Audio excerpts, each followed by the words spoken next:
I just wanted to ask you about maybe how you handle your superstar players when it comes to kind of the expectation of defensive responsibility versus understanding that horses just got to run sometimes, and what your message is to them and how you balance that. Everybody's the same without the puck.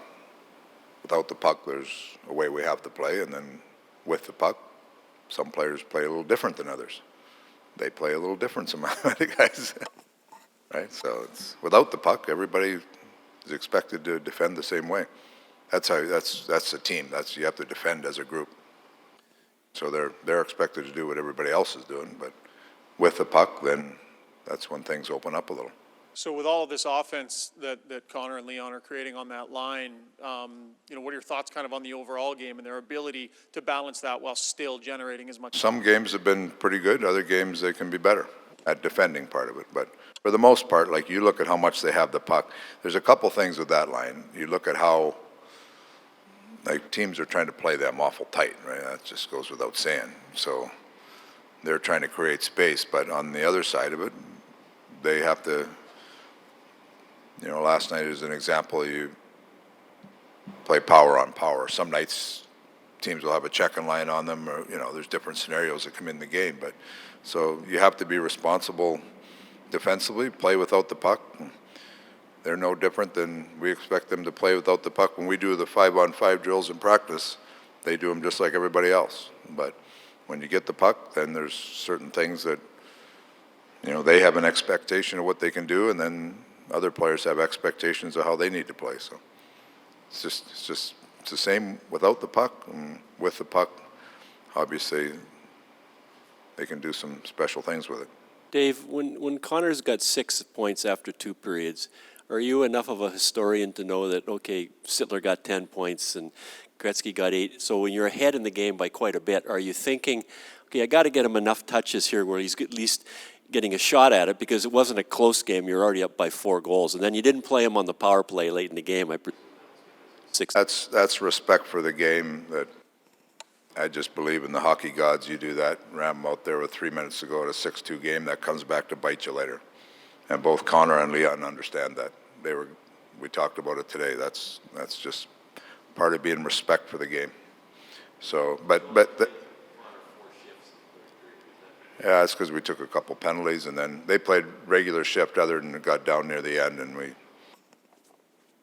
they were called before that penalty. We got that penalty. It was about 4 minutes, 3.5 minutes.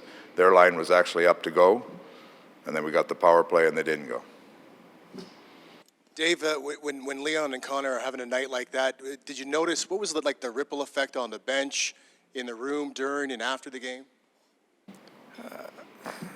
They had, I don't know. It was a good team win. There was more people talking about the way Cassian started the game, or the way the line. I was really happy the way the line played.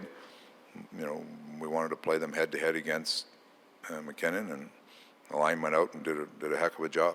And so it was the points are, I think, 4 of the 6 points that Connor got on the power play. I'm not sure what it was, but the points are, elite players have games like that, and that was one of those nights where Connor he was shooting the puck, and he was driving the puck to the net, and it was going in. And Leon just kept setting him up. So it's one of those nights, but it was, if you look at it, I liked what our penalty killers did. I like what, Cassian's doing on that line. I thought young Jones came in and played a solid game for us. Schmitty had a bounce-back game. So there was, when you're on a team, everybody recognized those star players had phenomenal nights, but they also recognized we had a good team win, and that's what we needed. You've been around the game a long time. You must have seen, have you ever been part of, someone having a 6-point, 7-point night? Were you ever in a rink where someone did it to one of your teams? What do you recollect? I know, I'm not sure how many got, but the year that I was playing 3rd and 4th line on the Pittsburgh Penguins with some pretty good players up front there, and Lemieux and Yager and Mullen and that, I think Mario had a couple nights like that there where you just kind of went, wow, that's pretty good. And I was usually sitting on the bench watching it, so when you're sitting there at a good close seat of it. Yeah, certain times players, like if you break it down, say a player A gets 10 chances a game and player B gets 10 chances a game, those elite players, they make something happen out of 6 of 10, and player B usually might get 2 or 3 of 10, and that's what separates them. I mean, it's just, and some nights they have those big nights where it's 8 of 10. You know, that's just the odds, their skill level, they increase the odds of having big nights like that.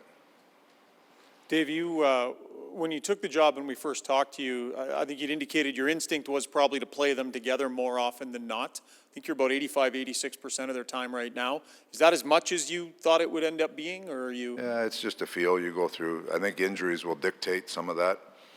You know, we've been, you know, things have gone along all right with them together so far, so there's times when I've used Leon alone, you know, whether it be penalty killing or some face-off stuff, and there's been some times when I've double shifted Connor on other lines, but for the most part they've been pretty solid together. So we'll keep going that way. But I wouldn't say you could say for sure they're together all year. You never know what's going to happen. David, I'm just curious, based on your previous answer to the question before Ryan's, do you see any similarities, or, you know, having played with Lemieux and Yager, to Connor and Leon, are there anything that you kind of? There's every player's different. The game's different right now. You know, like you look back to the mid-Oiler teams, or mid-'80 Oilers teams are phenomenal, but the game is played different. Ben's played different in the mid-'90s, and it's played different now. So you recognize great players. I mean, great players are, the game has had lots of pairs of good players or great players, and these guys, certainly you can put them with a lot of those other names, but just different eras. And I'd like to see them be recognized for who they are, not who somebody in the past who they might resemble. It's great to see them make their own identity, make their own mark on the game, you know. And completely unrelated, do you have an update on James Neal? He was the only guy not on the ice today. Who's that? James Neal. Yeah, he's fine. He'll be playing tomorrow.